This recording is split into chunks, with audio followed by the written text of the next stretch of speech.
نحمدہ ونصلی ونسلم علی رسولہ الکریم اما بعد فاعوذ باللہ من الشیطان الرجیم بسم اللہ الرحمن الرحیم۔ اس ویڈیو میں ہم گفتگو کریں گے کہ سال کے کن ایام یعنی دنوں میں روزہ رکھنا حرام ہے۔ احادیث میں سخت ممانعت آئی ہے۔ دو احادیث مبارکہ آپ کے سامنے پیش کر رہا ہوں۔ پہلی حدیث ابو داؤد کتاب الصیام میں ہے، نہا رسول اللہ صلی اللہ علیہ وسلم عن صیام یومین۔ نبی مکرم صلی اللہ تعالی علیہ وسلم نے دو دنوں کے روزہ رکھنے سے منع فرمایا، یوم الفطری و یوم الاضحیٰ، عید الفطر کے دن روزہ رکھنے سے منع فرمایا اور عید الاضحیٰ کے دن روزہ رکھنے سے منع فرمایا۔ عید الفطر یعنی جسے ہم چھوٹی عید کہتے ہیں، یکم شوال،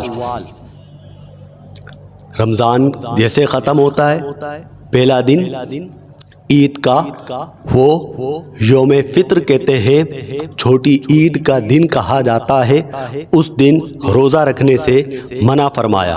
دوسرا ذوالحجہ، 10 ذوالحجہ، یوم اضحیٰ یعنی 10 ذوالحجہ جسے یوم نحر بھی کہتے ہیں، 10 ذوالحجہ کو روزہ رکھنے سے منع فرمایا۔ تو یہ دو دن ہوئے۔ اور مسلم شریف کتاب الصیام میں حدیث مبارکہ ہے، رسول اللہ صلی اللہ تعالی علیہ وسلم نے فرمایا، ایام تشریق کھانے پینے کے دن ہیں۔ ایام تشریق سے مراد ہے 11 ذوالحجہ، 12 ذوالحجہ اور 13 ذوالحجہ۔ فرمایا یہ کھانے پینے کے دن ہیں، یعنی ان میں روزہ نہیں رکھنا۔ تو سال میں یہ 5 دن ہیں، عید الفطر کا دن، عید الاضحیٰ کا دن اور ایام تشریق۔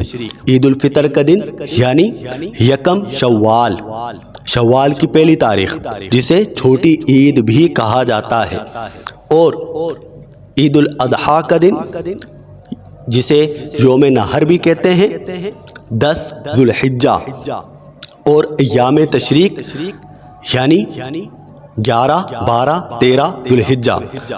تو فقہائے کرام نے کتب میں لکھا کہ ان 5 دنوں میں روزہ رکھنا حرام ہے۔ عید الفطر کا دن ایک دن ہو گیا، اور 10، 11، 12، 13 ذوالحجہ، ان ایام میں روزہ رکھنا حرام ہے۔